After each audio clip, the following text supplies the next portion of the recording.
최근 개점한 코스트코 김해점을 두고 지역에서 관심이 뜨겁습니다. 인근 교통 문제를 비롯해 집값 상승, 소상공인들과의 공생 문제 등 여러 가지 이야기들이 나오고 있는데요. 네, 자세한 내용 보도국 연결해서 알아보겠습니다. 김영민 기자, 먼저 주말 동안 코스트코 상황은 어땠습니까? 네, 개점 후 첫 주말이었던 지난 27일은 휴일을 맞아 몰려든 차량으로 일대는 또다시 혼잡했습니다. 반면 지난 일요일은 코스트코 자체 휴무일로 주변 교통이 원활한 모습을 볼 수 있었습니다. 네, 김해시는 전담 TF팀까지 만들어서 대책을 세우고 있는 상황인 것으로 알려졌는데요. 현재 뚜렷한 대책이 마련됐습니까?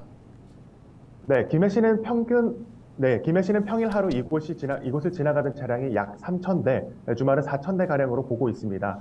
김해시는 홍태용 시장을 중심으로 이달 초부터 TF를 운영하고 있지만 마땅한 해결책을 내놓지를 못하고 있는 상황입니다. 이 대책이 마련되기 위해서는 이 코스트코와 인근 거주민 그리고 김해시가 합의를 해야 하는데 이 합의 자체가 지금 쉽지 않은 상황입니다. 이 코스트코 같은 경우에는 외국계 기업이다 보니 이 법적으로 문제될 부분만 없다면 여론에 대해서는 크게 신경 쓰지 않는 모습입니다. 입주민들은 실질적인 보상을 요구하고 있지만 현실적으로 받아들여지기 어려운 요구 조건들이 있어 보입니다. 시는 현재 코스트코에 들어오는 입구는 모두 두 곳이지만 나가는 출구가 한 곳이기 때문에 교통 정체가 심하게 발생하고 있다면서 나가는 방향에 대해서 도로를 더 추가적으로 만드는 방안을 추진하고 있다고 밝혔습니다.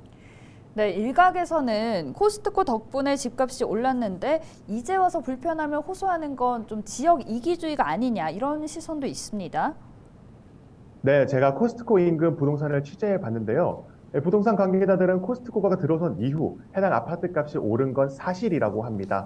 심지어 인근 아파트에 비해 1억 원 가까이 더 오르면서 일명 코스트코 효과를 봤다는 곳도 있었는데요.